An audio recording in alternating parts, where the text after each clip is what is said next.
Topic నేను ముందుగానే తెలియచేశాను.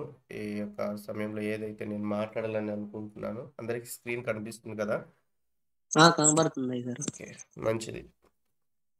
So, నేను ఎవరినైనా వాక్యం చదవమన్నప్పుడు చదవడానికి సిద్ధంగా ఉండాలని కూడా తెలియచేస్తా ఉన్నాను. ఒకవేళ మీరు చదువుకోకుండా ఉన్నట్లయితే నేను చదువుకుంటాను.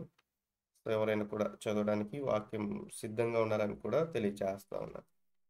లేఖన భాగాలను మనం జ్ఞాపకం చేసుకుంటూ మనం ముందుకెళ్ళే ముందు మనిషి జీవితంలో 2 కోణాల్లో ఈ యొక్క వర్తమానాన్ని మనం అర్థం చేసుకుంటూ మనం ముందుకెళ్దాం. దేవుని దృష్టికి మన జీవితం ఎలా ఉంటున్నదన్న సంగతిని మనం ఆలోచన చేస్తూ మనం ముందుకెళ్దాం. మరి అదే రీతిగా మనుషుల దృష్టిలో జీవితం ఎలా ఉంటున్నది అన్న సంగతిని జ్ఞాపకం చేసుకుంటూ ఈ 2 కోణాల్లో మనము దేవుని యొక్క మాటలు మనం ఆలకిస్తూ మనం ముందుకెళ్దాం.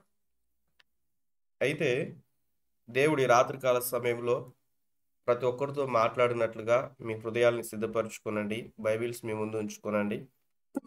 అనుకూలత ఉన్నవారు రాసుకోవడానికి ప్రయత్నం చేయాలని కూడా ప్రభు పేరిట మనం చేస్తా ఉన్నాను. నేను ఎప్పుడు అడుగుతున్న రీతిగానే మిమ్మల్ని అడుగుతా ఉన్నాను. లాస్ట్ టైం నేను ఏ వర్తమానం చెప్పాను? ఎంతమంది గుర్తుంది?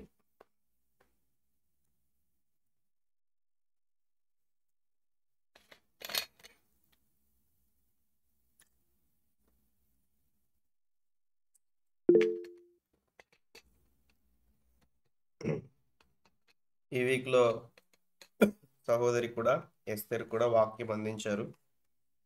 ఎంతమంది గుర్తుంది? విషయాలు గుర్తుంచుకోనండి. మళ్ళీ నెక్స్ట్ టైం నేను అడిగినప్పుడు ఖచ్చితంగా మీరు ఏం తెలియచేశానో ఆ యొక్క విషయాలు రాసుకున్నప్పుడే అవి గుర్తుంటాయి. మరి ఎంత జ్ఞానులమైనా కూడా, ఎంత జ్ఞానం కలిగి ఉన్నప్పటికీ కూడా రాసుకోవడం మంచిది. అన్నీ మనకు గుర్తు ఉండవు. మళ్ళీ వాటిని మనం చదువుకున్నప్పుడు అవి మనకి ఉపయోగకరంగా ఉంటాయి. మనకు మాత్రమే కాదు, మన నెక్స్ట్ వచ్చే జనరేషన్ వాళ్ళకు కూడా యూజ్ అవుతా ఉంటాయి. మంచిది. ఈ రాత్రికాల సమయంలో మీ జీవితంలో దేవుని యొక్క దృష్టికి మీ జీవితం ఎలా ఉంటున్నది, అదే రీతిగా మనుషుల దృష్టికి ఎలా ఉంటుందన్న సంగతులని జ్ఞాపకం చేసుకుంటూ కొన్ని విషయాలు మనం చూస్తూ మనం ముందుకెళ్దాం. పరిశుద్ధ లేఖన భాగంలో నుంచి కొరింథీయులకు రాసిన మొదటి పత్రిక 6వ అధ్యాయం 20వ వచనంలో మనం జ్ఞాపకం చేసుకుంటే స్క్రీన్ కనిపిస్తున్నారు. ఎవరైనా ఒకరు చదవడానికి స్పందించండి. మొదటి వచనం.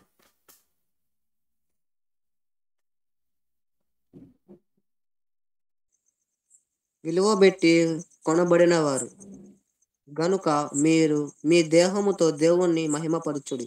దేవునికి స్తోత్రం. లేఖన భాగాలను బట్టి మనం అర్థం చేసుకున్నప్పుడు మనమందరము విలువ పెట్టి కొనబడిన వారము గనుక మన దేహములతో దేవుణ్ణి మహిమపరచాలి అన్న విషయాన్ని మనం అర్థం చేసుకుంటున్నాం. అందరు చెప్పండి నాతో పాటి. నేను నేను నాతో పాటు చెప్పాలి. అనుకూలత ఉన్నవాడు. నేను విలువ పెట్టి కొనబడిన వాడను.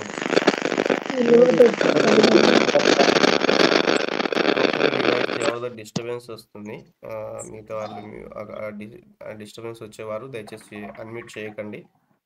మిగతా వారు స్పందించవచ్చు. మీరు ఒకవేళ అన్మ్యూట్ చేయకోకుండా కూడా మీరు పలకండి ఆ రీతిగా. నేను విలువ పెట్టి కొనబడిన వారిని అని మీరు చెప్పండి. స్త్రీలైతే మీకు అనుకూలంగా మీరు మాట్లాడచ్చు. నేను విలువ పెట్టి కొనబడ్డాను. నేను విలువబెట్టి కొనబడ్డాను. నా దేహం ద్వారా దేవునికి మహిమ రావాలి. నా దేహం ద్వారా దేవునికి మహిమ రావాలి. దేవునికి స్తోత్రం. హల్లెలూయా.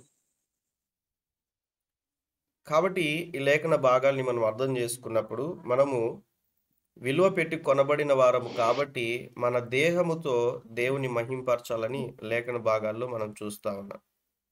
ఇప్పుడు మనం కొన్ని విషయాలు మనం చూస్తూ మనం ముందుకెళ్దాం. అలా నేను అడిగినప్పుడల్లా మీరు పలుకుతుండాలని తెలియచేస్తా ఉన్నాను. అదే రీతిగా మీరు విలువ పెట్టి కొనబడిన వారు గనుక మనుషులకు దాసులు కాకుడి అన్న విషయాన్ని మనం చూస్తాం. మళ్ళీ పలకండి నాతో పాటి. నేను విలువ పెట్టి కొనబడిన వాడను.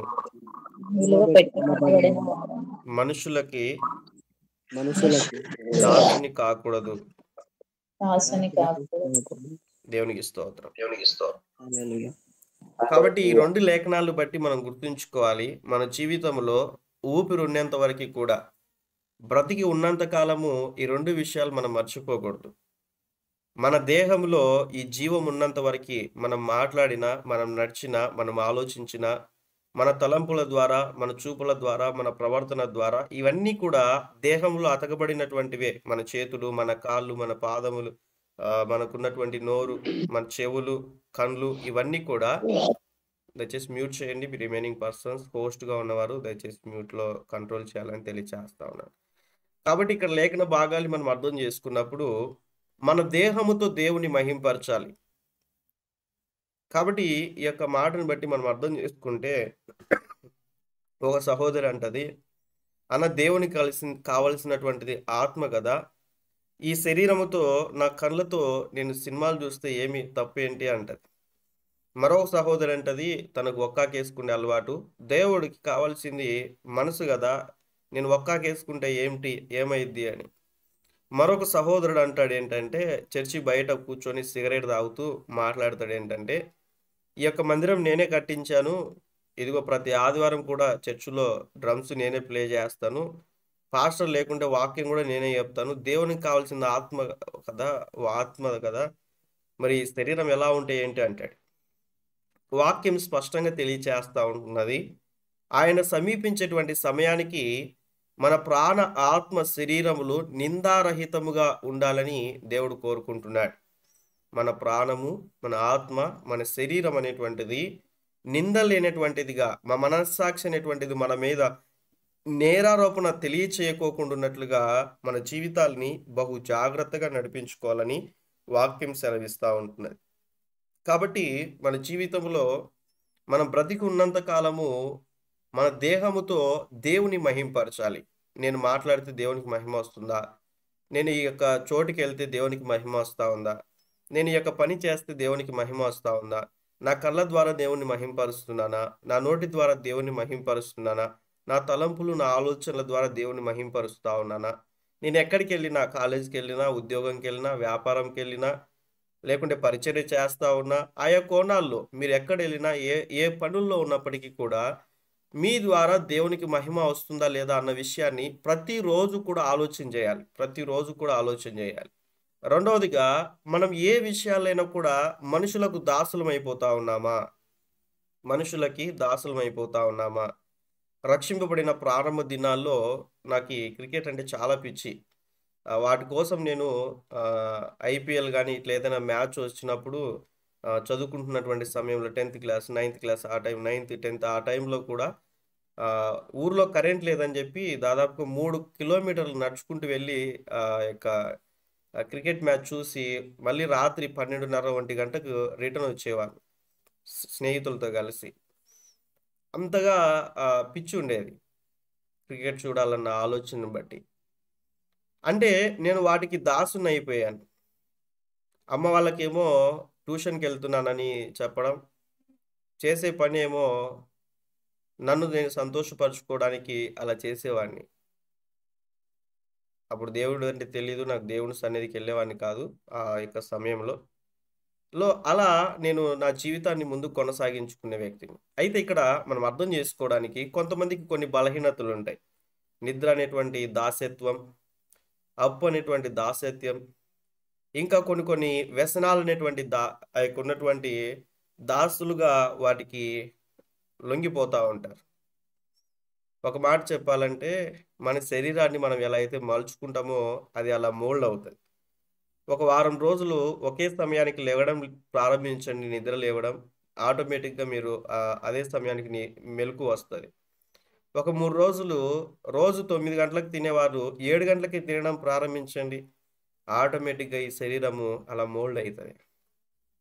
రాత్రికాల సమయంలో 9 గంటలకే నిద్రపోవడము అలవాటు చేసుకున్నట్లయితే ఆటోమేటిక్‌గా ఒక 10 రోజుల తర్వాత అదే టైం అనేటువంటిది కంటిన్యూ అవుతా ఉంటది.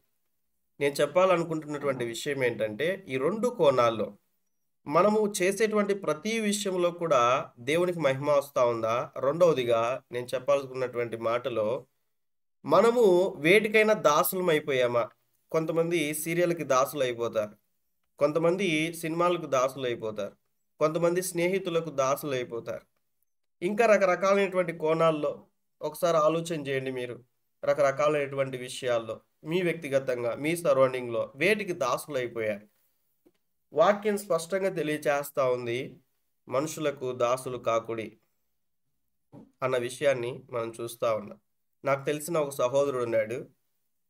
మరి విలేజ్‌లో. ఆ విలేజ్‌లో ఉన్నటువంటి ఆ వ్యక్తిని అడిగాను. అన్నా ఎందుకన్నా ఎప్పుడంటే అప్పుడు నిద్ర లేచి సిగరెట్ తాగుతా ఉంటావు. అలా హెల్త్ పాడైపోద్ది గదా! అంటే, నాకు తాగాలని అనిపించదు గానీ, ఆ యొక్క లోపల ఏదో హృదయంలో ఆలోచన వస్తా ఉంటది అలా. తాగు, తాగు, తాగు అని.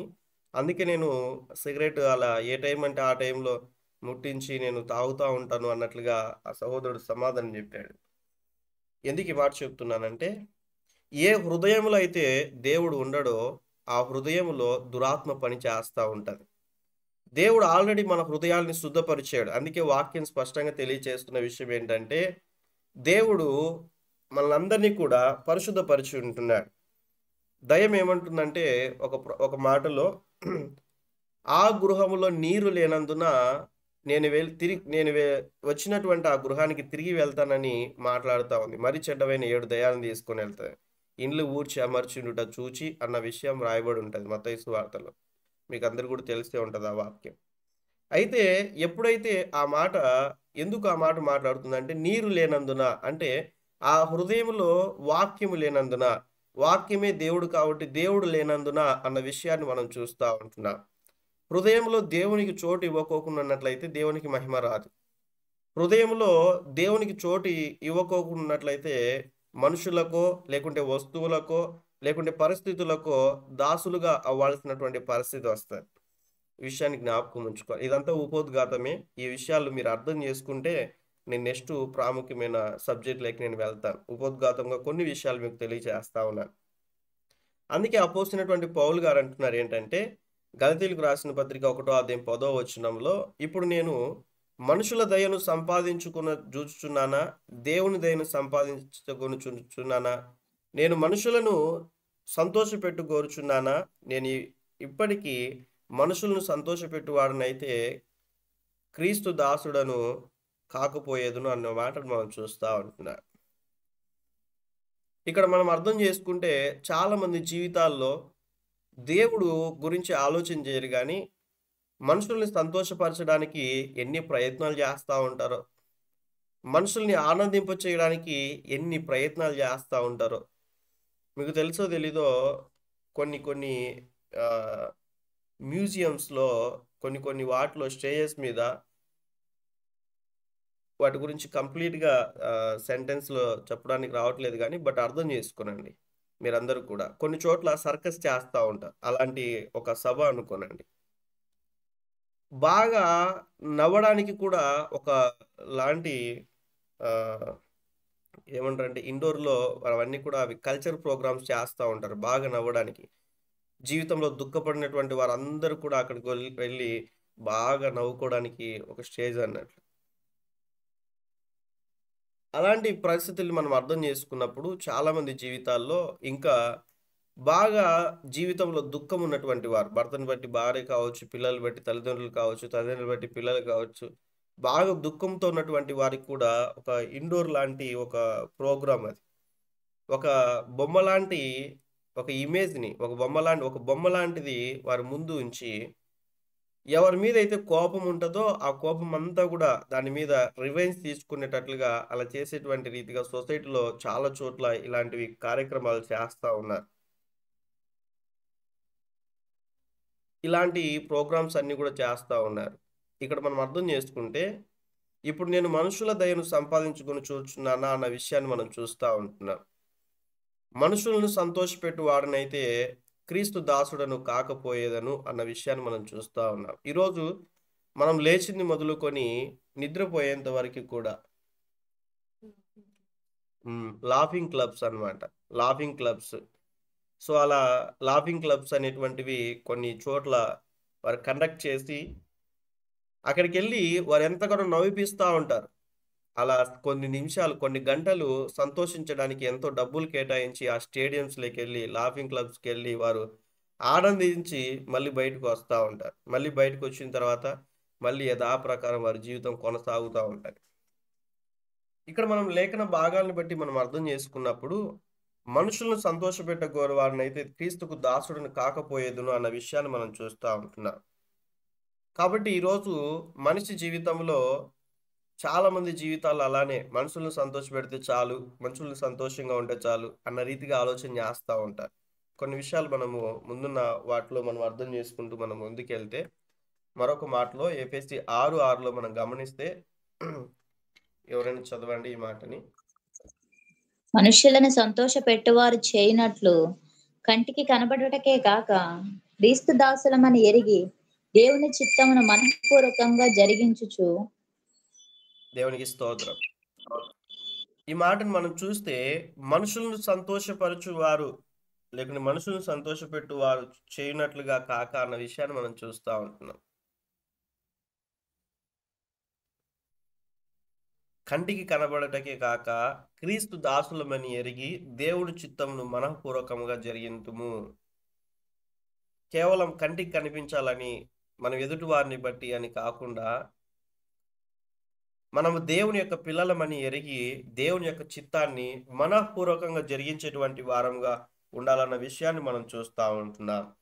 నెక్స్ట్ కొన్ని విషయాలు మనం గమనిస్తే లేఖన భాగంలో కొన్ని వర్సెస్ చెప్తాను, మీకు నోట్ చేసుకోనండి. కొరింథీయులకు రాసిన మొదటి పత్రిక 3వ అధ్యాయం 16వ వచనంలో రాయబడినటువంటి మాట. కొరింథీ 3:16 చదవద్దు ఎవరు కూడా, జస్ట్ నోట్ చేసుకోనండి. నోట్ చేసుకోవాలనుకున్నవారు కొరింథీయులకు రాసిన మొదటి పత్రిక 3:16లో ప్రతి మనుష్యుడు దేవుని యొక్క ఆలయం అని మర్చిపోకూడదు. ఈ మాటను బట్టి ప్రతి మనుష్యుడు దేవుని యొక్క ఆలయము, దేవుని యొక్క ఆలయము అర్థం చేసుకోవడానికి మనం ఒక గృహంలో ఉన్నాం. ఈ గృహంలో మనం నివాసం చేస్తా ఉన్నాం. ఈ గృహంలో మనము నివాసం చేస్తా ఉండి మన యొక్క పనులు, మనకున్నటువంటి దినచర్యలు అన్నీ కూడా, మన కార్యక్రమాలు అన్నీ కూడా ఈ గృహంలో ఉంటూ మనము కొనసాగిస్తూ ఉంటాం. ఒక ప్రదేశంలో, ఒక స్థలంలో. దేవుడు కూడా మన హృదయంలో ఆయన నివాసం చేస్తా ఉన్నాడు. మనం నడుస్తే ఆయన కూడా నడుస్తున్నాడు. మనం ఆలోచన చేసినప్పుడు కూడా ఆయన ఆలోచనకు చోటిచ్చేటువంటి వారంగా ఉండాలి. మన ద్వారా ఆయన ముందుకు కొనసాగుతాడన్న విషయాన్ని జ్ఞాపకం ఉంచుకోవాలి. అదే రీతిగా దేవుడు మన జీవితంలో ఉన్నాడు, మన హృదయంలో ఉన్నాడు. ఆయన మహింపరచు రీతిగా మనం ఉండాలి. రెండవదిగా మనం అర్థం చేసుకుంటే, సింపుల్గా మీరు నోట్ చేసుకునండి. కొరింథీయులకు రాసిన మొదటి పత్రిక 3:16లో ప్రతి మనుష్యుడు దేవుని ఆలయం అన్న పాయింట్ని మీరు రాసుకోనండి. రెండవదిగా కొరింథీయులకు రాసిన మొదటి పత్రిక 6వ అధ్యాయము 19-20 వచనాల్లో మనము పరిశుద్ధాత్మకు ఆలయం అన్న మాట అక్కడ రాయబడి ఉంటుంది. అన్ని చదివించడానికి సమయం లేదు, నాకున్న సమయం 1/2 అవరే కాబట్టి నేను ముందుకు వెళ్తా ఉన్నా. కొరింథీయులకు రాసిన మొదటి పత్రిక 6వ అధ్యాయం 19-20 వచనాల్లో మనము పరిశుద్ధాత్మకు ఆలయం అన్న విషయాన్ని లేఖన భాగాల్లో మనం చూస్తాం. మూడవదిగా కొరింథీయులకు రాసిన రెండవ పత్రిక, కొరింథీయులకు రాసిన రెండవ పత్రిక 6వ అధ్యాయము 16-18 వచనములలో, కొరింథీయులకు రాసిన రెండవ పత్రిక 6వ అధ్యాయము 16-18 వచనాల్లో మన హృదయము దేవుడు నివసించే ఆలయం అన్న మాట అక్కడ రాయబడి ఉంటుంది. మన హృదయము దేవుడు నివసించే ఆలయము అన్న మాట అక్కడ రాయబడి ఉంటుంది. చివరిగా మరొక పాయింట్, పేతురు రాసిన మొదటి పత్రిక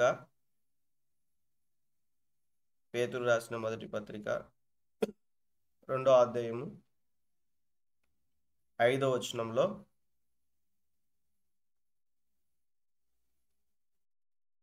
ఆత్మ సంబంధమైన మందిరము అని మీరు నోట్ చేసుకోండి. ఆత్మ సంబంధమైన మందిరము.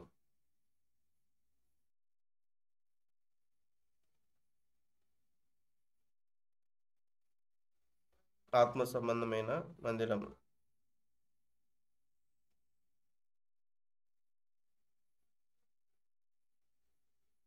ఈ హృదయమే దేవుని యొక్క ఆలయమై ఉండాలంటే మన జీవితాల్లో మనం కలిగి ఉండవలసినటువంటి విషయాలు ఏంటంటే గలతీ 5:22లో ఆత్మ ఫలాల గురించి వ్రాయబడి ఉంటున్నది. గలతీ 5:22లో మన హృదయము, ఈ హృదయం అనే ఆలయములో ఏముండాలి అన్న విషయాన్ని మనం అర్థం చేసుకుంటే గలతీ 5:22 ఆత్మ ఫలమేమనగా అన్న మాటను ప్రారంభించి అక్కడ కొన్ని విషయాలు అక్కడ వ్రాయబడి ఉంటాయి. తర్వాత మీరు చదువుకోనండి.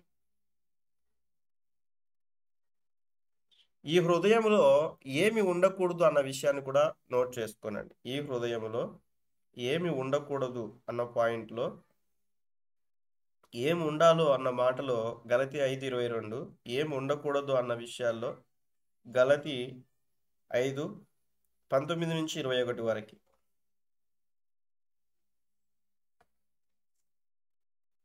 గలతీ 5:19-21 వరకు.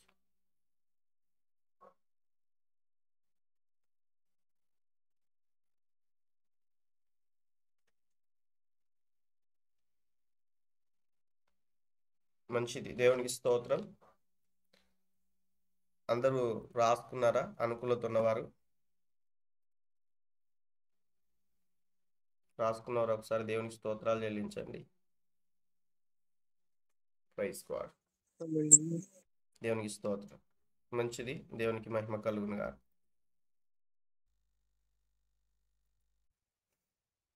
ఎవరైనా చెప్తారా?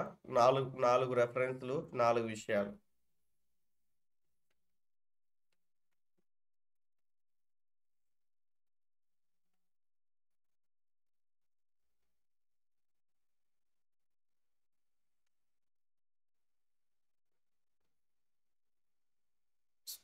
ఎవరైనా స్పందించి మాట్లాడండి. రాసుకున్న 4 విషయాలు, 4 వచనాలు.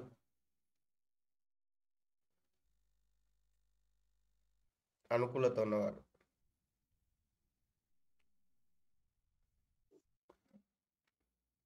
ఎవరికి అనుకూలత లేదా ఒక్కరికి కూడా?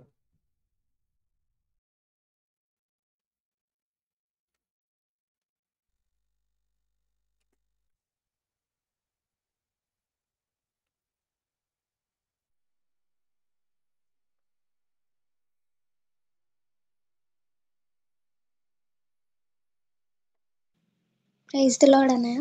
Praise Lord. 1 కొరింథీ 3:16 ప్రతి మనుష్యుడు దేవుని ఆలయమై ఉండాలి అని ఒకటవదిగా మీరు చెప్పారు.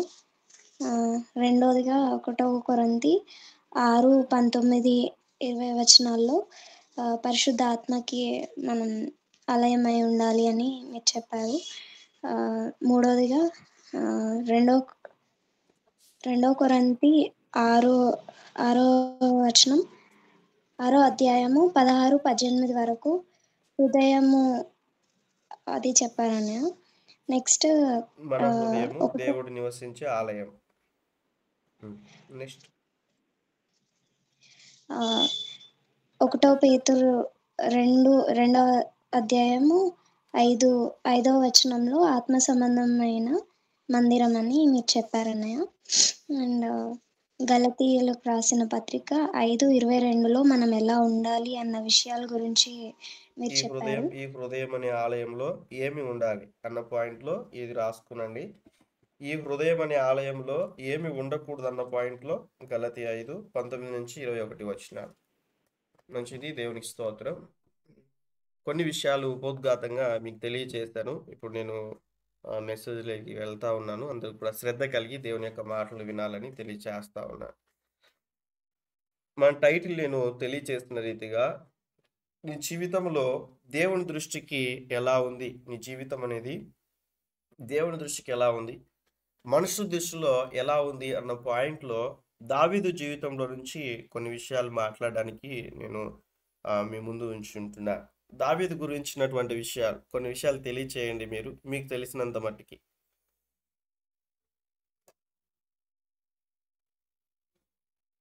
ఎవరైనా మాట్లాడచ్చు.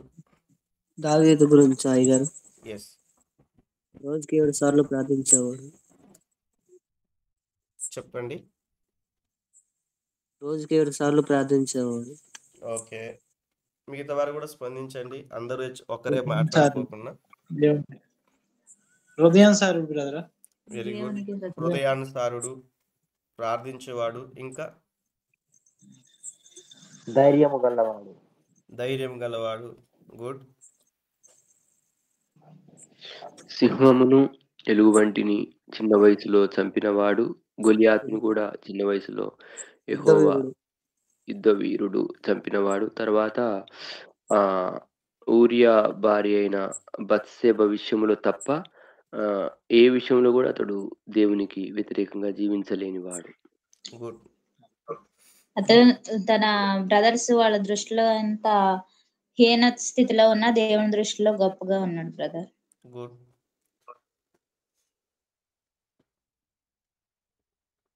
ఇంకెవరైనా మాట్లాడాలనుకుంటే మాట్లాడచ్చు, తెలియచేయాలనుకుంటే.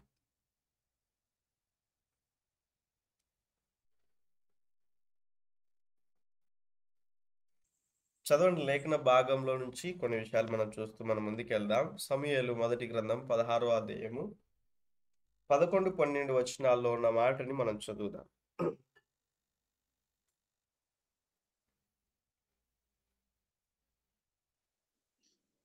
రిపీట్ బ్రదర్ ఒకసారి. 16, 11, 12. నీ కుమారులందరూ ఇక్కడ ఉన్నారా అని యెషయిని అడుగగా అతడు, ఇంకనూ కడసారి వాడున్నాడు, అయితే వాడు గొర్రెలను కాయిచున్నాడని చెప్పాను. అందుకు సమూయేలు, నీవు వాణ్ణి పిలిపించుము, అతడిక్కడికి వచ్చే వరకు మనం కూర్చుందమని యెషయితో చెప్పగా అతడు వాణ్ణి పిలువనంపించి లోపలికి తోడుకొని వచ్చెను. అతడు ఎర్రని వాడును, చక్కని నేత్రములు గలవాడును, చూచుటకు సుందరమైన వాడునై ఉండెను. అతడు రాగానే, నేను కోరుకున్నవాడు ఇతడే, నీవు లేచి వారిని అభిషేకించుమని యెహోవా సెలవీయగా. దేవునికి స్తోత్రం. చాలాక ఇక్కడ కొన్ని విషయాలు మనం గమనిస్తూ మనం ముందుకు వెళ్దాం. దేవుడు ఈ రాత్రికాల సమయంలో మనతో మాట్లాడుతున్నటువంటి విషయాలు అందరికి తెలిసినటువంటి విషయాలే, కానీ మనం ప్రాక్టికల్గా మనం ఆలోచించుకుంటూ మనం ముందుకు వెళ్దాం. మొట్టమొదటిగా మనం జ్ఞాపకం చేసుకుంటే ఈ యొక్క మొదటి పాయింట్లో దావీదు జీవితంలోనికి మనం ఆలోచన చేస్తూ మనం ముందుకు వెళ్ళినప్పుడు తండ్రి అయిన యెషయి దృష్టిలో దావీదు ఎందుకు పనికిరానటువంటి కుమారుడుగా అక్కడ ఉన్నట్లుగా మనం చూస్తాం. ఎందుకని మీకు ఈ యొక్క మాట చెప్తున్నానంటే, అందరూ ఇక్కడే ఉన్నారా అన్నప్పుడు అందరినీ పిలిపించాడు, కానీ అక్కడ ఉన్నటువంటి దావీదుని మటుకు పిలిపించలేదు ఆ సమయంలో. మళ్ళీ ఎప్పుడైతే అడగడం ప్రారంభించాడో అప్పుడు కడసారి వాడు ఒకడు ఉన్నాడని తెలియచేస్తున్నట్లుగా మనం చూస్తూ ఉంటున్నాం. అందుకే ఇక్కడ ఒక టైటిల్గా ఏమని ఇక్కడ నోట్ చేసి ఉంటున్నానంటే, తండ్రి అయిన యెషయి దృష్టిలో దావీదు ఎందుకు పనికిరానటువంటి ఒక కుమారుడుగా మనం చూస్తూ ఉంటున్నాం. ఇంకా హిస్టరీలో చాలా విషయాలు రాయబడి ఉంటున్నాయి, కానీ వాటి గురించి మనం ఇప్పుడు నేర్చుకోవడానికి సమయం లేదు. ఇక్కడ అర్థం చేసుకున్నప్పుడు ఈ లేఖన భాగములను బట్టి చాలా మంది జీవితాల్లో ఇదే కలిగి ఉంటారు. కొంతమంది జీవితాల్లో మరి కుటుంబంలో కావచ్చు, బయట కావచ్చు, సమాజంలో మనం కావచ్చు, అన్ని చోట్ల కూడా ఎవరో ఏదో అన్నారన్నట్లుగా వాటి గురించి ఆలోచించుకుంటూ ఎంతగానో నిరుత్సాహపడుతూ, ఎంతగానో దుఃఖపడుతూ, లేకుంటే ఎంతగానో ఇంకేదో అవమానం కలిగినట్లుగానో, లేకుంటే ఇంకా రకరకాలైనటువంటి ఆలోచన చేస్తూ జీవితంలో అన్నీ కోల్పోయినట్లుగా కొంతమంది జీవితాల్లో అలాంటి డిప్రెషన్కు లోనైపోయి ముందుకు వెళ్తూ ఉంటారు. కుటుంబంలో ఉన్నటువంటి వారు ఎవరైనా ఏమైనా అన్నా, లేకుంటే అలాంటి పరిస్థితుల్లో మనము గమనించుకుంటూ మనం ముందుకు వెళ్ళినప్పుడు ఓల్డ్ టెస్ట్మెంట్లో కూడా మనం గమనిస్తాం. యోసేపు జీవితాన్ని మనం అర్థం చేసుకుంటే మరి అందరూ కూడా వెలివేశారు, అందరూ కూడా వెలివేసినట్లుగా మనం చూస్తాం. ఇక్కడ మనం లేఖన భాగాల్ని మనం అర్థం చేసుకున్నప్పుడు తండ్రి అయినటువంటి యెషయి దృష్టిలో దావీదు ఎందుకు పనికిరాని ఒక కుమారుడుగా అక్కడ ఉన్నట్లుగా మనం చూస్తూ ఉంటాం. చాలా మంది జీవితాల్లో ఎదుటివారంటే అదొక పాయింట్ కావచ్చు, కానీ కొంతమంది ఎవరికి వారే తక్కువ చేసుకుంటూ ఉంటారు. నేను ఎందుకు పనికిరాను, నాకేం రాదు, నాకు పాటలు పాడడానికి రాదు, నాకు ఆరాధన చేయడానికి రాదు, నాకు పరిచయం చేయడానికి రాదు, నేను ఏట్లో కూడా ఎందుకు యూజ్ లేదు నా లైఫ్లో. నా లైఫ్ ద్వారా నాకు ఏమి కూడా ఉపయోగం లేదు. నాకు ఉపయోగం లేదు, కుటుంబానికి ఉపయోగం లేదు, సమాజానికి కూడా ఉపయోగం లేదు. ఈ జీవితము ఎందుకు అన్నట్లుగా చాలామంది జీవితాల్లో రకరకాలైనటువంటి ఆలోచనలు చేస్తా ఉంటారు. అన్యజనులైతే ఇంకా ఇటువంటి విషయాల్లో ఎక్కువగా చింతించుతూ, లోన్లీగా ఫీల్ అవుతూ, అవసరమైతే పరిస్థితులను బట్టి సూసైడ్ చేసుకోవడానికి కూడా అనేక మంది డిప్రెషన్‌లోకి వెళ్ళిపోతా ఉన్నారు. ఈ మాటను మనం అర్థం చేసుకోవాలి. కాబట్టి ఇక్కడ మనం చూస్తే లేఖన భాగంలో నుంచి తండ్రి అయిన దేవుడు యొక్క యెషయి దృష్టిలో దావీదు మరి చివరి వాడుగానో లేకుంటే ఎందుకు పనికిరానిటువంటి వ్యక్తిగా ఉన్నట్లుగానో మనం చూస్తా ఉన్నాం. ఎందుకంటే సహోదరులందరూ కూడా చేసేటువంటి వృత్తి వేరు, దావీదు చేసేటువంటి వృత్తి వేరు. మనం అర్థం చేసుకోవడానికి ఒక ఎగ్జాంపుల్‌గా. మరి దేవుని దృష్టిలో తను ఎలా ఉంటున్నాడన్న విషయాన్ని అర్థం చేసుకుంటే, దేవుని దృష్టిలో దావీదు అభిషేకానికి అర్హుడు అన్న విషయాన్ని మనం చూస్తూ ఉంటున్నాం. అభిషేకానికి అర్హుడుగా మనం చూస్తూ ఉంటున్నాం. ఈరోజు దేవుడు మనుషుల దృష్టిలో మనం ఒకవేళ కుటుంబంలో కావచ్చు, సమాజంలో కావచ్చు, మనకున్నటువంటి స్తోమతను బట్టి, మనకున్నటువంటి పరిస్థితులను బట్టి ప్రజలందరూ కూడా మనల్ని ఎస్టిమేషన్ చేస్తూ ఉంటారు. మనకిచ్చే వాల్యూ విషయంలో కావచ్చు, ఏదైనా కూడా కావచ్చు. బట్ నేను ప్రారంభంలోనే మీకు ఒక మాట తెలియచేశాను. మనం విలువ పెట్టి కొనబడిన వారము అన్న విషయాన్ని మనం ఎప్పుడు కూడా మర్చిపోకూడదు. మనలో ఆయన నివాసం చేస్తూ ఉంటున్నాడు. లోకంలో ఉన్న వాటన్నిటికంటే మనలో ఉన్నవాడు గొప్పవాడు అన్న విషయాన్ని మనం మర్చిపోకూడదు. ఆయన మనలో ఉంటున్నాడు. మన స్థితి ఉన్నతమైనటువంటిది అన్న విషయాన్ని అర్థం చేసుకోవాలి. దేవుడు మనల్ని జగత్తు పునాది వేయబడక మునిపే దేవుడు మనల్ని ఏర్పరచుకొని మనల్ని కూడా పరిశుద్ధపరిచి మనల్ని కూడా నీతిమంతులుగా చేసి ఉంటున్నాడు. నమ్మిన వారు ఆమేన్ చెప్పండి. Amen. Praise the lord. Amen. Hallelujah. దేవుడు మనల్ని కూడా నీతిమంతులుగా తీర్చాడు. ఇంకా చాలా మంది ఇలా ప్రార్థన చేస్తూ ఉంటారు. నేను పాపిని ప్రభువా, ధూళిని ప్రభువా, దుమ్మును ప్రభువా అని. మరికొంతమంది ప్రార్థన చేస్తారు.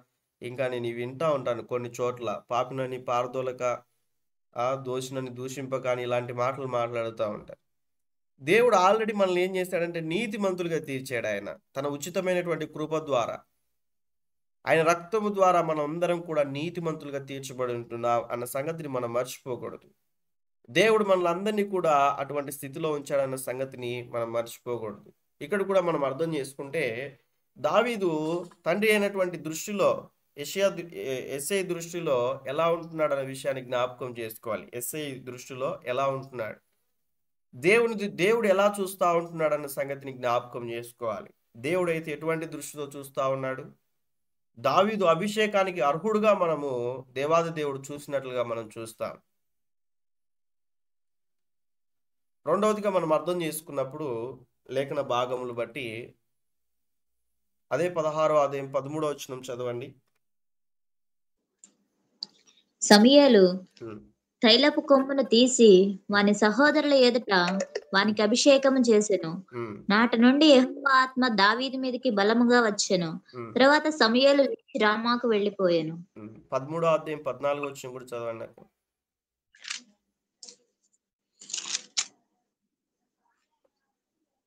యెహోవా తన చిత్తానుసారమైన మనస్సు గల ఒకరిని కనుగొని ఉన్నాడు.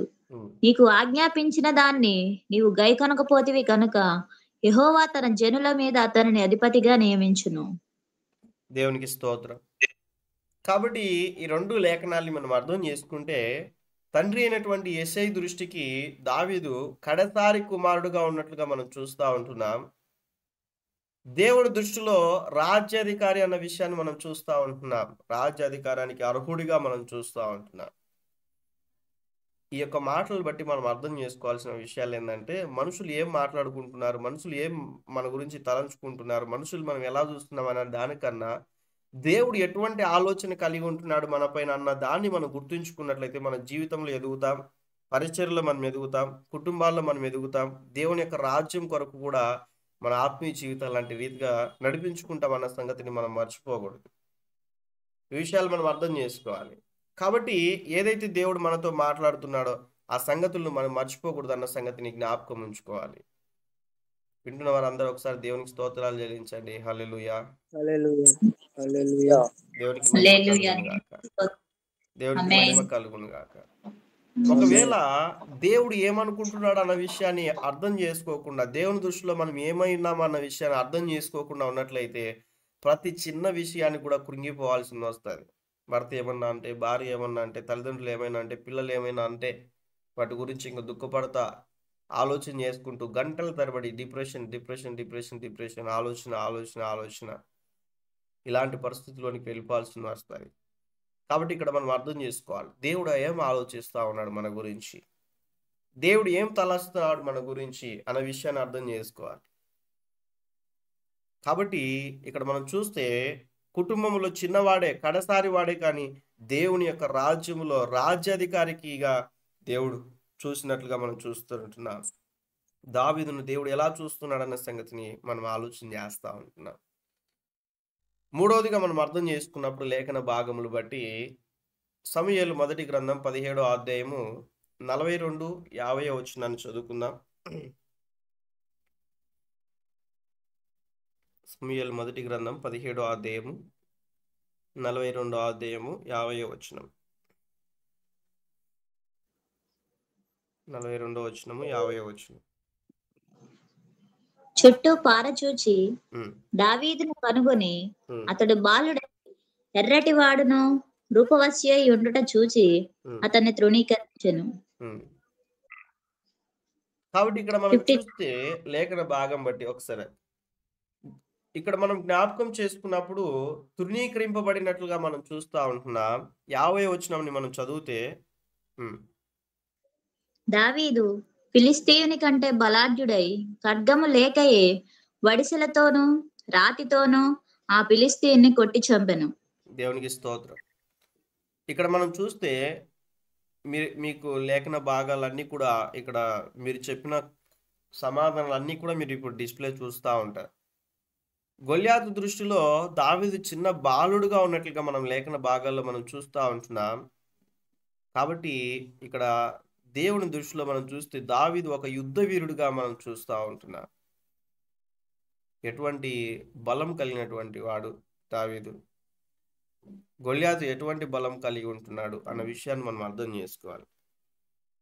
గొల్యాతు ఎటువంటి బలం కలిగి ఉంటున్నాడు అన్న విషయాన్ని అర్థం చేసుకోవాలి.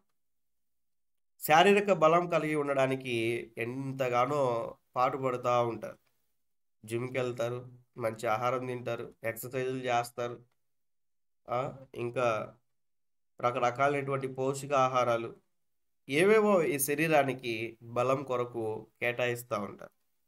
దావీదు కలిగి ఉన్నటువంటి బలం ఏంటంటే ఆత్మీయ బలం కలిగి ఉన్నాడు.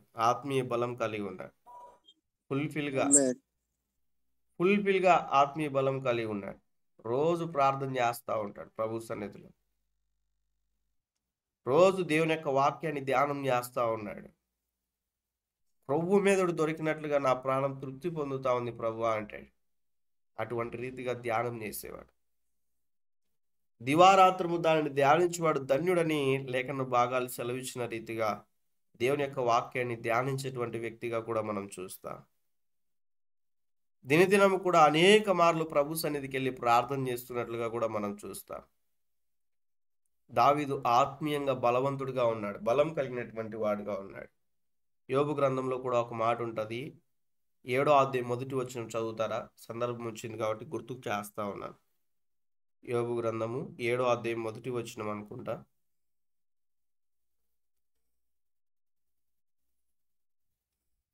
త్వరగా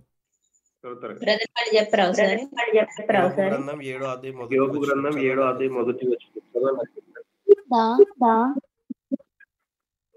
భూమి మీద నరుల కాలము యుద్ధ కాలము కదా, వారి దినములు కూలి వారి దినములు వంటివి కావా? దేవునికి స్తోత్రం. ఈ మాటను మనం అర్థం చేసుకుంటే మానవుని యొక్క జీవితం అనేటువంటిది దినములన్నీ ఇవన్నీ కూడా యుద్ధ కాలము కావా అన్న విషయాన్ని మనం చూస్తూ ఉంటున్నాం. మానవ యొక్క జీవితంలో ప్రతి దినం కూడా యుద్ధం, ప్రతి దినం, ప్రతి క్షణం, ప్రతి గంట యుద్ధాలు, రకరకాలైనటువంటి యుద్ధాలు, పోరాటాలు ఇవన్నీ కూడా మనం చూస్తాం. అయితే లేఖన భాగాలు సెలవిస్తూ ఉన్నటువంటి మాట మనం చూస్తే ఇర్మియా గ్రంథం 1వ అధ్యాయం చివరి వచనంలో ఒక మాట ఉంటుంది. ఇర్మియా గ్రంథం 1వ అధ్యాయం చివరి వచనంలో ఒక మాట ఉంటుంది.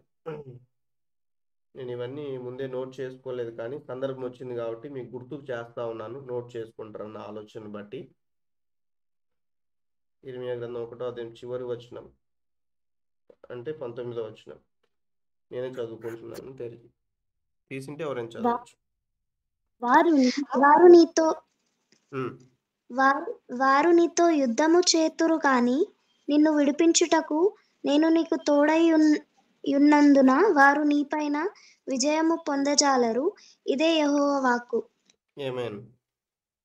ఇక్కడ మనం చూస్తే ఈ లేఖన భాగములు బట్టి వారు మీతో యుద్ధము చేదురు గాని నిన్ను విడిపించుటకు నేను నీకు తోడై ఉన్నన్న వారు నీపైన విజయం పొందజాలరు అనే విషయాన్ని మనం చూస్తా ఉన్నాం.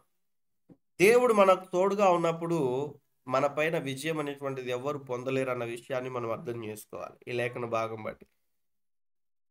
దావీదు కూడా అదే అంటున్నాడు, యుద్ధం నాది కాదు, నేను సైన్యములకు అధిపతి యెహోవా పేరట నేను వస్తా ఉంటున్నాను అంటాడు. ఆమేన్. ఈరోజు మనం గుర్తుంచుకోవాలి, మనకు ముందు ఉన్నటువంటి బ్యాటిల్స్, మన ముందు ఉన్నటువంటి యుద్ధాలు మనకై మనమే పోరాడినట్లయితే మనం జయించలేము. కానీ మనకై మనమే పోరాడి వాటిని సాల్వ్ చేసుకోవాలంటే జయించలేము. కానీ మనం దేవుని పైన ఆధారపడినప్పుడు దేవుడు మన పక్షాన యుద్ధం చేసి మనకు విజయాన్ని చేకూరుస్తాడన్న విషయాన్ని జ్ఞాపకం ఉంచుకోవాలి. ఇక రాయబడిన మాటను బట్టి వారు మీతో యుద్ధము చేయుదురు గాని నిన్ను విడిపించుటకు నేను నీకు తోడై ఉన్నందున వారు నీ పైన విజయం పొందజాలరు. ఇదే యెహోవా వాక్కు అన్న విషయాన్ని మనం చూస్తూ ఉంటున్నాం. దావీదు కూడా అదే అంటున్నాడు, యుద్ధం నాది కాదు యెహోవాది అన్న రీతిగా. ఈరోజు మనం గుర్తుంచుకోవాలి, మన జీవితంలో ఎదురయ్యే ప్రతి యుద్ధాలకు మనమే జయించాలని ఆలోచన చేస్తూ ఉంటాం. అదేదైనా కూడా కావచ్చు, అప్పు అనేటువంటి యుద్ధం కావచ్చు, అనారోగ్యం అనేటువంటి యుద్ధం కావచ్చు, సమస్య ఏదైనా మీరు ఆలోచన చేయండి. మీ జీవితాల్లో ఏ సమస్య అయినా కూడా కావచ్చు. ప్రయత్నాలు, మానవ ప్రయత్నాలు, మన బలం, మన ఆలోచన, మన తలంపులు, వీటి గురించి ఆలోచన చేస్తూ ఉంటారు.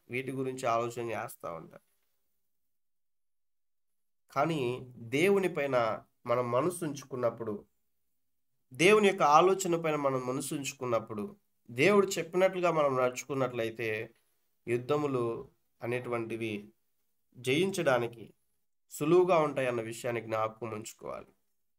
దేవుడే యుద్ధం చేస్తాడు, మనకు విజయాన్ని ఇస్తాడు, అంతే. అర్థం చేసుకోవాలి. కాబట్టి ఈరోజు గుర్తుంచుకోవాలి, ప్రభు సన్నిధిలో సమయం ఉన్నట్లయితే ఇంకా చాలా విషయాలు నేర్చుకోవచ్చు. కానీ దినవృత్తాంత గ్రంథంలో కూడా మనం చూస్తే ఆసా దినములలో యుద్ధములు లేవన్న విషయాన్ని మనం చూస్తాం. ఎందుకు యుద్ధములు లేవన్న విషయాన్ని మనం అర్థం చేసుకుంటే, ఆ యొక్క ఊర్లో ఉన్నటువంటి విగ్రహాలన్నీ కూడా తొలగించాడు, దేవుని యొక్క సేవకుని పైన ఆధారపడ్డాడు అన్న విషయాన్ని మనం ఆలోచన చేస్తాం. ఈరోజు మనం యుద్ధములు జయించాలంటే ఏ రీతిగా అయితే ఆస దేవుని దృష్టికి అనుకూలముగా ఉన్నాడన్న విషయాన్ని అక్కడ రాయబడి ఉంటుంది. అయితే ఆస జీవితంలో అది మాత్రమే కాక విగ్రహాలన్నీ కూడా పడగొట్టేశాడు. అట్ ది సేమ్ టైం దేవుని పైన ఆధారపడుతూ వచ్చినట్లుగా, దేవుని యొక్క సేవకుల్ని ఆశ్రయించినట్లుగా మనం చూస్తాం. అందుకే ఆ యొక్క ఉన్నటువంటి సమయంలో యుద్ధములు లేక నెమ్మది కలిగి ఉండేనన్న విషయాన్ని ఆ యొక్క మాటలు మనం గమనిస్తాం. ఈరోజు మన హృదయాలు ఉన్నటువంటి విగ్రహాలు ఏంటి? దేవుని బలము కన్నా కొంతమంది ఎదుటివారి బలం పైన ఆధారపడుతూ ఉంటారు. ఇదిగో పలానోళ్ళు అయితే సహాయం చేస్తారు, వాళ్ళు ఇస్తే ఇస్తారు, లేకుంటే వాళ్ళైతే దీనికి సమర్థులు, ఇలా ఆలోచన చేసి మనుషులపైన డిపెండ్ అవుతూ ఉంటారు. దావీదు అలా చేయలేదు, దేవుని పైన ఆధారపడినాడు. అక్కడ దేవుని పైన ఆధారపడి ఈ సున్నతి లేని ఫిలిష్తీయుడు ఎంతటి వాడు అన్న విషయాన్ని ఆలోచన చేస్తూ దేవుని కొరకు నిలబడిన వ్యక్తిగా మనం చూస్తూ ఉంటాం లేఖన భాగంలో. అందుకే మూడవదిగా మనం చూస్తే గొల్యాతు దృష్టిలో దావీదు చిన్న బాలుడుగా మనం చూస్తూ ఉంటున్నాం. ఇంకా రకరకాలుగా మాట్లాడతాడు దావీదును కదండి. బట్ దావీదు ఎక్కడ కూడా భయపడలేదు, ఎక్కడ కూడా వెనక్కి పారిపోలేదు, నిలబడ్డాడు ప్రభు కొరకు. దేవుడు విజయాన్ని చేకూర్చాడు. తన బలం పైన తను ఆధారపడలేదు, ఒకవేళ నేను అనుకుంటాను ఏంటంటే తన బలం పైన తను ఆధారపడినట్లయితే గొల్యాతు చేత్తో తీసుకొని ఇస్తిరేసేవాడేమో కదండి. అర్థం చేసుకోవడానికి ఇంకా మనం అర్థం చేసుకోవాలంటే మనం ఫుట్బాల్ని ఎలా చూస్తాం, వాలీబాల్ని ఎలా చూస్తాం, అలా చూసింటాడేమో కదా. దయచేసి అర్థం చేసుకోవడానికి భౌతికంగా ఏ ప్రాపర్టీ లేకపోయినా, భౌతికంగా ఎటువంటి బలం లేకపోయినా కూడా ఆత్మీయ బలం అనేటువంటిది కలిగి ఉంటున్నాడు అన్న సంగతిని మనం అర్థం చేసుకోవాలి. కాబట్టి మూడవదిగా మనం అర్థం చేసుకుంటే గొల్యాతు దృష్టిలో దావీదు చిన్న బాలుడుగా ఉన్నాడు, కానీ దేవుని దృష్టిలో యుద్ధ వీరుడు అన్న విషయాన్ని మనం లేఖన భాగాల్ని అర్థం చేసుకోవాలి. నాలుగవదిగా మనం అర్థం చేసుకుంటే అదే సమూయేలు గ్రంథము 26వ అధ్యాయము 24వ అధ్యాయం 6వ వచనం చదవండి. 24:6.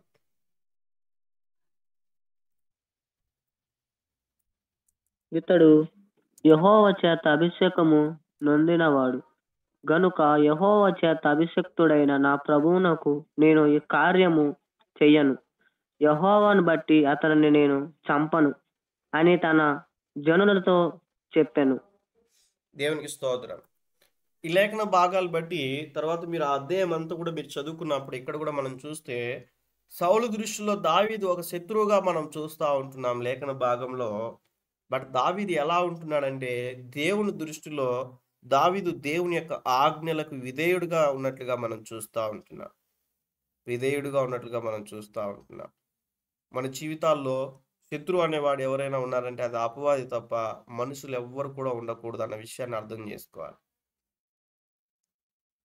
కొంతమంది అంటూ ఉంటారు, ఎంతో ప్రార్థన జీవితం కలిగి ఉంటారు, వాక్యం తెలుసు, పరిచర్య చేస్తూ ఉంటారు, అన్నీ కూడా కలిగి ఉంటారు, కానీ నేను ఎవరినైనా క్షమిస్తానేమో కానీ పలానా వ్యక్తిని మటుకు క్షమించాను బ్రదర్ అంటే, నేను ఎవరినైనా క్షమిస్తాను కానీ ఇదిగో ఈ వ్యక్తిని నేను క్షమించాను, ఆమెను మటుకు క్షమించాను నేను అంటే.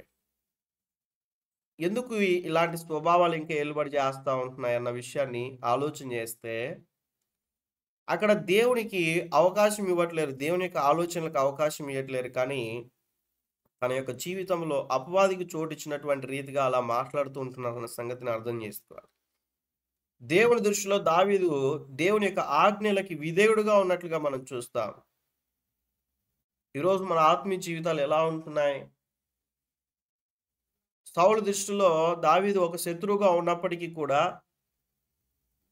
దావీదుకు కూడా అవకాశం వచ్చినప్పటికీ కూడా, ఇంకా కొన్ని విషయాలు మీరు అక్కడ చదివినప్పుడు అవకాశం వచ్చినప్పటికీ కూడా దావీదు ఏ రీతిగా కూడా హాని చేయలేదన్న విషయాన్ని మనం అర్థం చేసుకుంటాం.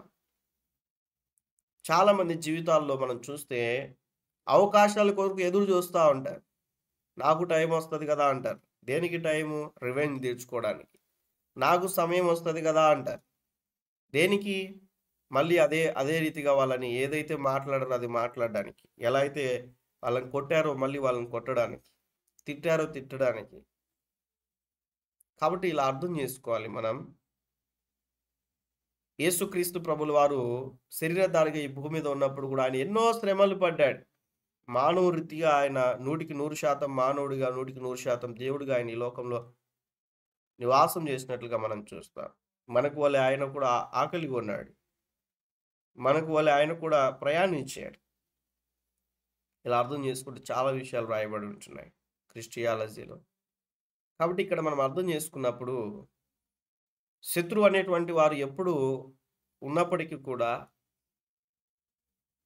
మన జీవితాల్లో ఎవరు కూడా శత్రువులుగా ఉండకూడదు అన్న విషయాన్ని మనం అర్థం చేసుకోవాలి. ఎవరికి శత్రువులు ఉంటారు? కొంతమంది దేవునికి శత్రువులుగా ఉంటారు, కొంతమందికి మనుషులకు శత్రువులుగా ఉంటారు. జ్ఞాపకం ఉంచుకోవాలి. ఇక్కడ మనం అర్థం చేసుకుంటే సౌలు దృష్టిలో దావీదు ఒక శత్రువు లాంటి పరిస్థితిని మనం చూస్తా ఉన్నాం. దేవుని దృష్టిలో దావీదు దేవుని యొక్క ఆజ్ఞలకు విధేయత చూపించినట్లుగా మనం చూస్తూ ఉంటున్నాం. మనం సహోదర ప్రేమ కలిగి ప్రభు సన్నిధిలో మనం ముందుకెళ్ళి విధేయత నేర్చుకోవాలి. ప్రభు సన్నిధిలో విధేయత. అందుకే యెషయా గ్రంథంలో రాయబడి ఉంటుంది, వినయము కలిగినటువంటి వారిని దేవుడు ఆశీర్వదిస్తాడు అన్నట్లుగా. వినయము గల వారిని తగిన సమయములో హెచ్చించువాడవని,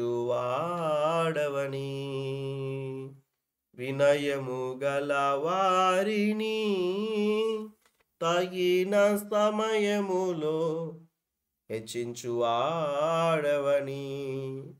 నీవు వాడు పాత్రనై నేనుండుటకై నిలచియుందును పవిత్రతతో, నీవు వాడు పాత్రనై నేనుండుటకై నిలచియుందును పవిత్రతతో. కాబట్టి ప్రభు దృష్టిలో ఆయన వాడబడే పాత్రలుగా మనం ఉండాలంటే విధేయత చూపించేటువంటి వారంగా ఉండాలి. అందుకే దేవుడు వాడుకుంటున్నట్లుగా మనం చూస్తాం. మరొక విషయాన్ని మనం అర్థం చేసుకున్నప్పుడు మనకు లేఖన భాగాల్ని 5వ పాయింట్గా మనం కొన్ని విషయాలు మనం చూస్తూ మనం ముందుకు వెళ్దాం. సమూయేలు మొదటి గ్రంథము 16వ అధ్యాయం 7వ వచనాన్ని చదువుకుందాం. 16వ అధ్యాయము 7వ వచనం త్వరగా అయితే చదవండి.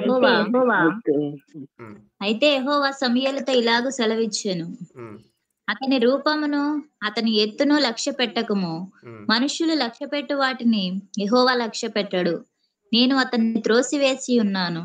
మనుష్యులు పై రూపమును లక్ష్య పెట్టుదురు కానీ యెహోవా హృదయంను లక్ష్య పెట్టును. దేవునికి స్తోత్రం. ఇక్కడ మనం చూస్తే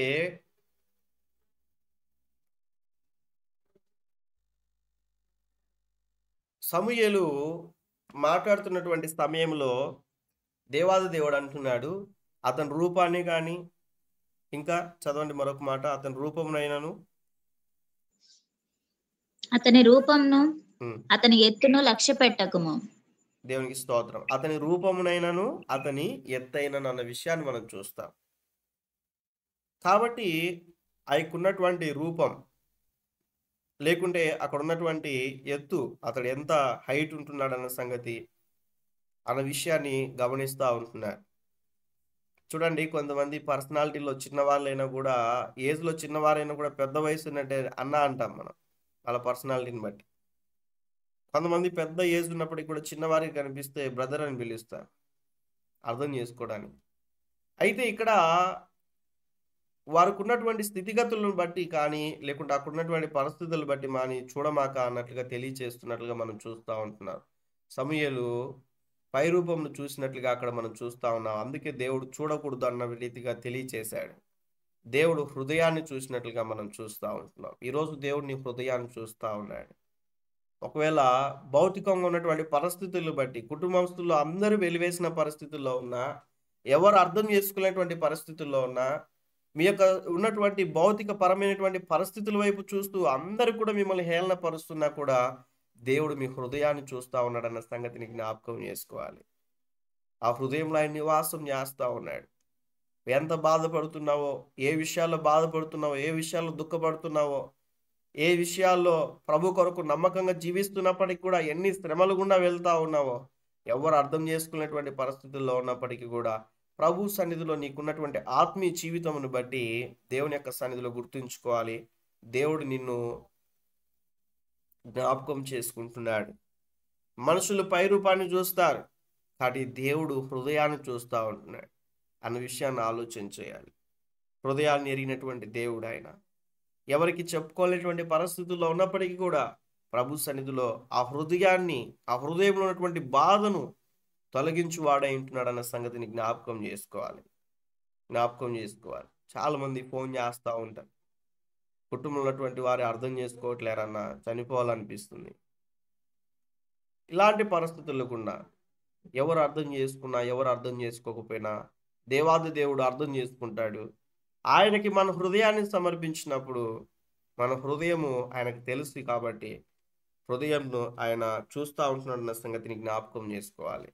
కాబట్టి దేవుడు ఇక్కడ మనం జ్ఞాపకం చేసుకున్నట్లయితే సమూయేలు పై రూపాన్ని చూశాడు, కానీ దేవుడు హృదయాన్ని చూస్తూ ఉన్నాడు. ఈరోజు నేను మిమ్మల్ని అడుగుతా ఉన్నా, మనుషులు ఎలా చూస్తున్నారో మిమ్మల్ని అన్న విషయం ఆలోచించకండి. దేవుడు మిమ్మల్ని చూస్తూ ఉన్నాడు, మీ హృదయాన్ని చూస్తూ ఉన్నాడు. అందుకే ఈ హృదయంలో దేవుడు నివాసం చేస్తూ ఉన్నాడు సంగతి మర్చిపోక ప్రభు కొరకు ఈ హృదయంలో ఈ ఆత్మ ఫలాలు ఫలించినట్లుగా మన జీవితాల్లో చూసుకోవాలి. ఈ యొక్క హృదయంలో ఏమి ఉండకూడదో కూడా అవి చూసుకున్నప్పుడు దేవుడు మన హృదయ ఆలోచనను బట్టి, మన హృదయములను బట్టి, మన హృదయంలో ఉన్నటువంటి ఆ పరిస్థితులను బట్టి దేవుడు మన జీవితాల్లో గొప్ప కార్యం చేస్తాడన్న సంగతిని జ్ఞాపకం ఉంచుకోవాలి. కాబట్టి దేవుడు హృదయాన్ని చూస్తూ ఉంటున్నాడు అన్న సంగతిని ఆలోచన చేయాలి. చాలామంది జీవితాల్లో ఎవ్వరికి చెప్పుకోలేక హృదయంలో ఎంతగానో జీవితంలో కృంగిపోయేటువంటి పరిస్థితుల్లో ఉంటారు. బయటికి చెప్తే అవమానం, భర్త గురించి బయటికి చెప్తే అవమానం, భార్య గురించి బయటికి చెప్తే అవమానం. ఇటువంటి పరిస్థితుల్లో పిల్లల గురించి, తల్లిదండ్రుల గురించి బయట తెలిస్తే ఎలా ఉంటుందో అన్న విషయాలలో లోకపరమైనటువంటి రీతిగా ఎంతగానో దుఃఖపడుతూ ఉంటాయి. జ్ఞాపకం ఉంచుకోవాలి. ప్రభువుకు అప్పగించి ప్రభు సన్నిధిలో ఈ హృదయంలో దేవునికి చోటు ఇచ్చినట్లయితే చింతలు, బాధలు, కన్నీరు సమస్తాన్ని కూడా దేవునికి కనపరిచి ప్రభు సన్నిధిలో ప్రార్థన చేసుకున్నట్లయితే దేవుడు ప్రతి హృదయాన్ని కూడా ఎరిగినటువంటి వాడుగా ఉన్నాడు. కాబట్టి ఆయన తిరిగి వేటిని కూడా జ్ఞాపకము చేసుకున్నాడు అన్న విషయాన్ని మనం చూస్తూ ఉంటున్నాం. మరొక పాయింట్ మనం చూస్తే 6వదిగా త్వరగా చదవండి. సమూయేలు మొదటి గ్రంథము 16వ అధ్యాయం 12వ వచనం. 16వ అధ్యాయం 12వ వచనం.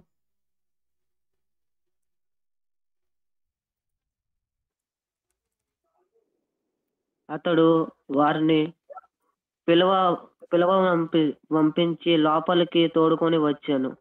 అతడు ఎర్రని వాడను, చక్కని నేత్రములు గలవాడును, చూచుటకు సుందరమైన వాడునై ఉండెను. అతడు రాగానే కోరుకున్నవాడు ఇతడే, నీవు లేచి వారిని అభిషేకించమని యెహోవా సెలవీయగా. దేవునికి స్తోత్రం. 6th పాయింట్ లో మనం అర్థం చేసుకుంటే మనుషుల దృష్టిలో దావీదు సుందరుడైనటువంటి వ్యక్తిగా మనం చూస్తూ ఉంటున్నాం.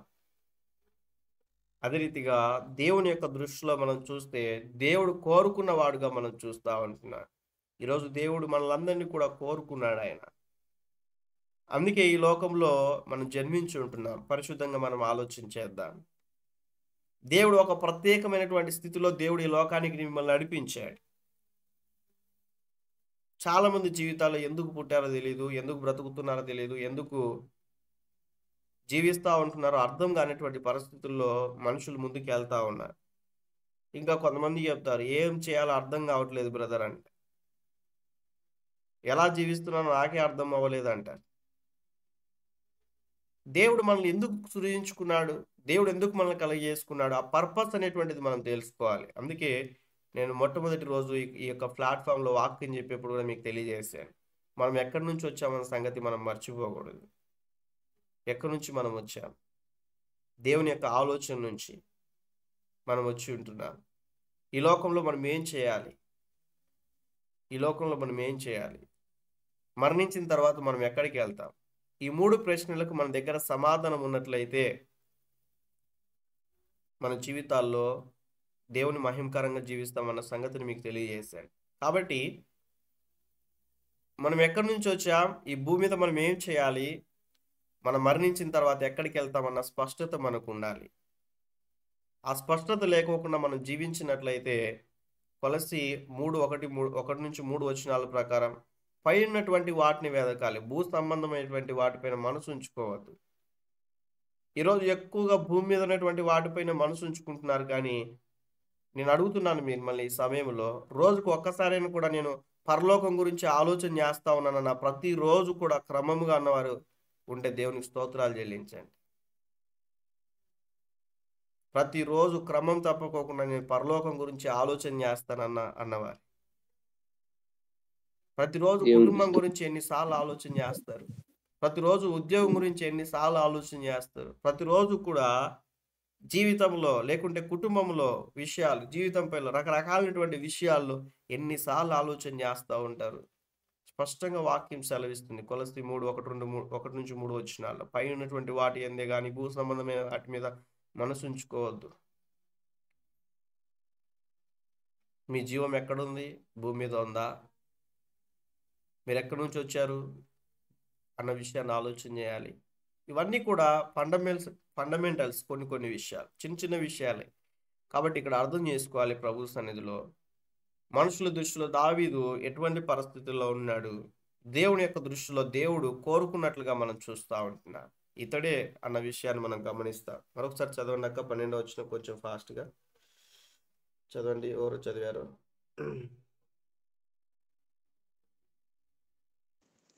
అతడు వాని పిలువనంపించి లోపలికి తోడుకొని వచ్చెను. అతడు ఎర్రవాడును చక్కని నేత్రములు కలవాడును చూచుటకు సుందరమైన వాడునై ఉండెను. అతడు రాగానే, నేను కోరుకున్న వాడు ఇతడే, నీవు లేచి వారిని అభిషేకించుమని యెహోవా సెలవీయగా. యెహోవా సెలవిస్తా ఉంటున్నాడు. ఏంటంటే అతను రాగానే అక్కడికి వెళ్ళి అక్కడ ఏమి ఇంకా డిస్కషన్ కూడా అవ్వలేదు. రాగానే దేవుడు మాట్లాడుతూ ఉన్నాడు, నేను కోరుకున్నవాడు ఇతడే అన్న రీతిగా మనం చూస్తూ ఉంటున్నాం. కాబట్టి ఈరోజు మనం గుర్తుంచుకోవాలి, దేవుడు మనల్ని కూడా ఏర్పరచుకున్నాడు. దేవుడు మనల్ని కూడా ఏర్పరచుకున్నాడు. దేవుడు మనల్ని ప్రేమించాడు. కాబట్టి ఈరోజు దేవుని యొక్క ప్రేమను చూడడానికి ఈ రక్షణ, ఉచితమైన రక్షణ దేవుడు మనకు అనుగ్రహించాడు. మనం ఎంత ధన్యులమంటే ఈ భూమికి పునాది వేయబడక మునిపే దేవుని యొక్క ఆలోచనలో మనం ఉన్నామంట. చాలా మంది అంటారు, ఇలా అన్నప్పుడు బాధ వేస్తారు, దేవుడు నన్ను పట్టించుకోలేదు బ్రదర్, దేవుడు నన్ను చూడలేదు బ్రదర్, చూస్తే నా పరిస్థితి ఎందుకు ఇలా ఉంటుంది అంటారు. బాధ వేస్తుంది ఇలా మాట్లాడినప్పుడు. అన్యులు అంటే పర్లేదు, దేవుణ్ణి ఎరిగినటువంటి వారే. కాబట్టి మన భక్తి జీవితం అనేటువంటిది, మన ఆత్మీయ జీవితం అనేటువంటిది ఎటువైపు కొనసాగుతుంది, ఎలా మనం నడుచుకుంటున్నాం, ఎలా ఆలోచన చేస్తూ ఉన్నాం అన్న సంగతిని కూడా మనం ఆలోచన చేస్తూ మన ఆత్మీయ జీవితాన్ని సరైనటువంటి రీతిగా నడిపించుకునే బాధ్యత మన మీద ఉంటున్నదన్న సంగతిని మర్చిపోకూడదు. దేవుని దృష్టిలో దేవుడు కోరుకున్నట్లుగా మనం చూస్తూ ఉంటున్నాం దావీదుని. చివరిగా మరొక పాయింట్ మనం చూద్దాం, సమయం అయిపోయింది. సమూయేలు లేఖన భాగం చెప్తాను నేను. సమూయేలు మొదటి గ్రంథము 16వ అధ్యాయం 11వ వచనం. 11వ వచనం. నీ కుమారులందరూ ఇక్కడున్నారా అని యెషయాని అడగగా, అతడు ఇంకను కడసారి వాడున్నాడు, అయితే వాడు గొర్రెలను కాయుచున్నాడని చెప్పెను. అందుకు సమూయేలు, నీవు వానిని పిలువనంపించుము, అక్కడికి వచ్చే వరకు మనము కూర్చుందుమని యెషయాతో అనగా. మొదటి ఎన్నో వచనం చదివారు ఇప్పుడు? 11. ఒకసారి మొదటి వచనం చదవండి. అంతటా యెహోవా సమూయేలుతో ఇలాగు సెలవిచ్చెను, ఇశ్రాయేలీయుల మీద రాజుగా ఉండకుండా నేను విసర్జించిన సౌలును గూర్చి నీవెంతకాలము దుఃఖింతువు? నీ కొమ్మును ధైర్యముతో నింపుము, బెత్లెహేమీయుడైన యెషయా యొద్దకు నిన్ను పంపుచున్నాను అని కుమారులలో ఒకనిని నేను రాజుగా నియమించుదును. దేవునికి స్తోత్రం. ఇక్కడ మనం చూస్తే దావీదు గురించినటువంటి విషయాల్లో మరొక మాట మనం చూస్తే, దావీదు మనుషుల దృష్టిలో, మరి ఉన్న అన్నదమ్ముల దృష్టిలో కావచ్చు, లేకుంటే తల్లిదండ్రులు అక్కడ ఉన్నటువంటి కుటుంబంలో కావచ్చు, ఎరువు పరువారిలో కావచ్చు, వాళ్ళందరి యొక్క ఆలోచన ఏంటంటే దావీదు ఒక గొర్రెల కాపరి అన్న రీతిగా ఆలోచన చేస్తా ఉన్నారు. దేవుని యొక్క దృష్టిలో దేవుడు ఆలోచిస్తున్నటువంటి విధానం ఏంటంటే దావీదును ఒక రాజుగా దేవుడు చూస్తున్నట్లుగా మనం చూస్తూ ఉంటున్నాం. ఈరోజు మనం జ్ఞాపకం ఉంచుకున్నట్లయితే వాస్తవానికి కుటుంబంలోనే తనకి వాల్యూ లేదు. వాస్తవానికి కుమారులలో ఒక కుమారునిగా కూడా అక్కడ అందరినీ పిలిపించాడు, కానీ ఈ యొక్క దావీదును మటుకు పిలిపించలేదు. ఇలా అన్ని విషయాల్లో చివరిగా లేకుంటే కడసారిగా ఎందుకు పనికిరానటువంటి వ్యక్తిగా జీవిస్తున్నప్పటికీ కూడా వారి యొక్క దృష్టిలో బట్ దేవుడు ఆ వ్యక్తిని కోరుకున్నట్లుగా మనం చూస్తూ ఉంటున్నాం. దేవుడు దావీదును కోరుకొని రాజుగా వేసాడు. వాక్యంలో స్పష్టంగా వ్రాయబడుతున్నటువంటి మాట మనం అర్థం చేసుకున్నప్పుడు, ప్రభు కొరకు మనం నమ్మకంగా జీవించినట్లయితే, పాత నిబంధనలు ఉన్నటువంటి యోసేపు జీవితంలో కూడా అదే జరిగింది. ప్రభు దృష్టిలో పాపం చేయనటువంటి వ్యక్తిగా జీవించాడు ఆయన. ఎక్కడికి వెళ్ళినా కూడా, ఎటువంటి పరిస్థితుల్లో వచ్చినప్పటికీ కూడా, చేయని తప్పు కూడా శిక్ష అనుభవించడానికైనా కూడా రెడీ అయ్యాడు, కానీ పాపం చేయడానికి సిద్ధపడలేదు. ఒక సమయం వచ్చింది, దేవుడు ఉన్నతంగా ఆశీర్వదించాడు. ఈరోజు మనం గుర్తుంచుకోవాలి, ప్రభు సన్నిధిలో మనుషులు ఏమనుకుంటున్నారు, మనుషుల్ని ఎలా మనల్ని లీడ్ చేస్తా ఉన్నారు, మనుషులు ఎలా మన గురించి ఆలోచన చేస్తా ఉన్నారు. You don't think about that. మీరు ఏం ఆలోచించకండి వాటి గురించి.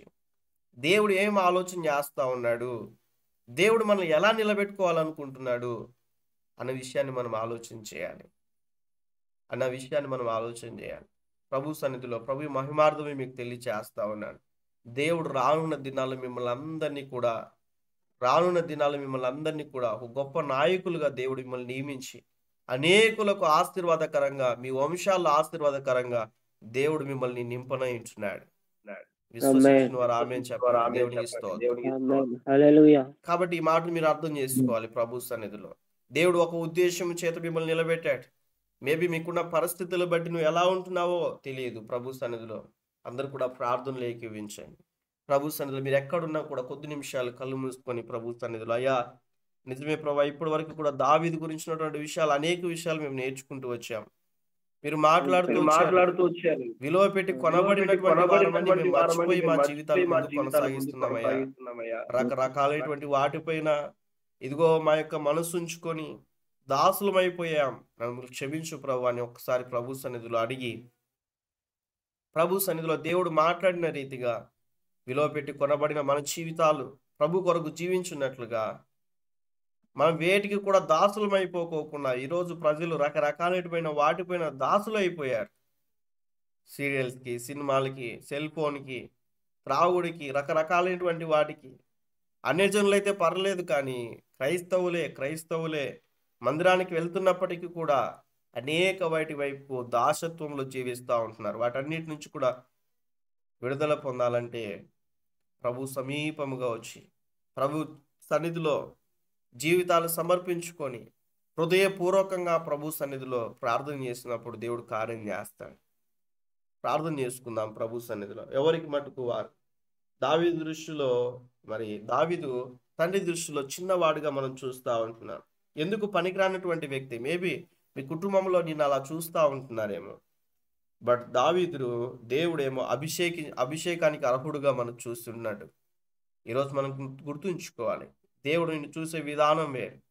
ఒకవేళ కుటుంబస్తులు మిమ్మల్ని గుర్తించకపోవచ్చు, ఎవరు మౌనంగా ఉండకూడదు. దయచేసి ప్రభు సన్నిధిలో ఆ రీతిగా దేవుడు మీతో మాట్లాడిన విధానమును బట్టి ప్రభు సన్నిధిలో కొన్ని విషయాలు మీరు ప్రభుతో చెప్పుకోండి. మీకు అనుకూలత ఉన్నట్లుగా. Thank you Jesus. Hallelujah, hallelujah, హల్లెలూయా.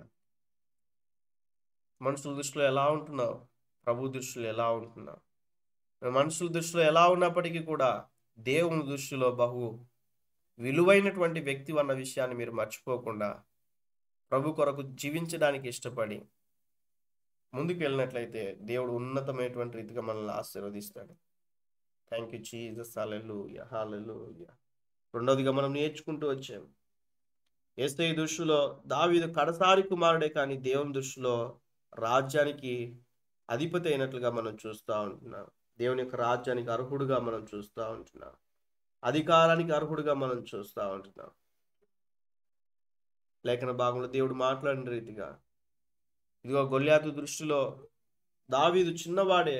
ఈరోజు ప్రజలు నిన్ను అటువంటి చిన్న చూపు చూస్తూ ఉన్నారేమో, బట్ దేవుడు ఒక దినాన్న మిమ్మల్ని అందరినీ కూడా వాటన్నిటిపైన విజయాన్ని చేకూర్చడానికి సిద్ధంగా ఉంటున్నాడన్న సంగతిని మర్చిపోకుండా, మన బలం పైన మనం ఆధారపడుకోకుండా ప్రభు బలం పైన మనం ఆధారపడి ముందుకెళ్ళినప్పుడు దేవుడు మనల్ని ఆశీర్వదిస్తాడు. విధేయత చూపించిన వ్యక్తిగా మనం చూస్తూ వచ్చాం. మనుషులు మన పై రూపాన్ని బట్టి మన జీవితాల్లో ముందుకు వెళ్తా ఉన్నారేమో, దేవుడు హృదయాన్ని చూస్తూ ఉన్నాడనే సంగతి మనం చూస్తూ వచ్చాం. మీలో ప్రేరేపింపబడిన వారు ఎవరైనా కూడా, భారము కలిగిన వారు, దేవుడు మాట్లాడిన మట్టుకు దేవుడు మాట్లాడిన రీతిగా ప్రార్థనలో నడిపించాలని తెలియజేస్తా ఉన్నాను. జాయిన్ అయినటువంటి వారిలో ప్రేరేపింపబడిన వారు ప్రార్థన చేయండి.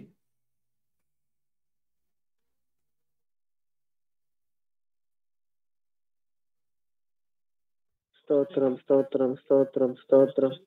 మమ్మల్ని మిక్కిలిగా ప్రేమించిన మా పరలోకపు తండ్రి, నీకు వందనాలు యేసయ్యా. మాతో మాట్లాడిన మాటలను బట్టి మీకు వందనాలు యేసయ్యా. నిజమేనే యేసయ్యా, మా ఎదుట తండ్రి ఎన్ని సమస్యలు ఉన్నా తండ్రి, మీ సమస్యల వైపు కాకుండా తండ్రి అయ్యా నిన్ను చూస్తూ తండ్రి అయ్యా మేము కొనసాగే మనసు మాకు దయచేయండి యేసయ్యా. దేవ మీరు మాట్లాడిన మాటలు బట్టి మీకు వందనాలు ఏసయ్య. మమ్మల్ని అందరిని ఆశీర్వదించమని వేడుకుంటున్నాం ఏసయ్య. దేవా నీకు వందనాలు ఏసయ్య. మనుషుల దృష్టిలో కాదేసయ్య, దేవా నీ దృష్టిలో తండ్రి జీవ గ్రంథంలో మా పేరు ఉండాలి ఏసయ్య. దేవ మమ్మల్ని అందరూ తండ్రి అయ్యా జీవ గ్రంథంలో అయ్యా పేరు ఉండాలి ఏసయ్య. అతి రీతిగా తండ్రి మమ్మల్ని వాడుకోమని వేడుకుంటున్నాం ఏసయ్య. నీ కొరకు పరుగులు తీసే తండ్రి పాదములు మా పాదములు ఉండాలి ఏసయ్య. దేవా నీకు వందనాలు ఏసయ్య. ఇంకా తండ్రి వాక్య జ్ఞానం నేర్చుకున్న కృప దయచేయండి అయ్యా. వాక్యంలో తండ్రి ఇంకా లోతుగా తండ్రి నేర్చుకున్న కృప దయచేయండి అయ్యా. అవి విన్న వాక్యాన్ని తన హృదయంలో భద్రం చేసుకుంటా సహాయం ఇచ్చామని వేడుకుంటున్నాం ఏసయ్య. ఇంకా వాక్యానుసారంగా జీవించే మనసు మా అందరికి దయచేయమని వేడుకుంటున్నాం ఏసయ్య. అయ్యా నీ కొరకు జీవించే మనసు మాకు దయచేయండి ఏసయ్య. అయ్యా బ్రతుకుతో క్రీస్తు అయ్యా చావైతే లాభమే ఏసయ్య. అలాంటి బ్రతుకు తండ్రి మేము బ్రతకాలి ఏసయ్య. అటు కృప నాకు మా అందరికి దయచేయమని వేడుకుంటున్నాం అయ్యా. అయ్యా నిజమైన ఏసయ్య. అయ్యా దేవ ఇంకా నీ కొరకు తండ్రి బలమైన ప్రార్థన జీవితం కలిగి ఉంటాక సహాయం ఇచ్చామని వేడుకుంటున్నాం అయ్యా. మా అందరికి ప్రార్థన నేర్పించమని వేడుకుంటున్నాం అయ్యా. పరిశుద్ధాత్మ శక్తితో నింపమని వేడుకుంటున్నాం ఏసయ్య. నిజమైన ఏసయ్య. మనుషులు అయ్యా వీడు దేనికి పనికిరాడు అని అనొచ్చు తండ్రి దేవా. అయ్యా నిషేధించిన రాయి తండ్రి అయ్యా తలకు మూలరాయి అవుద్దని చెప్పావు తండ్రి. నిజమేనే ఏసయ్య. మేమందరం తండ్రి అయ్యా నీ రెక్కల నీడలో బ్రతుకు కృప దయచేయం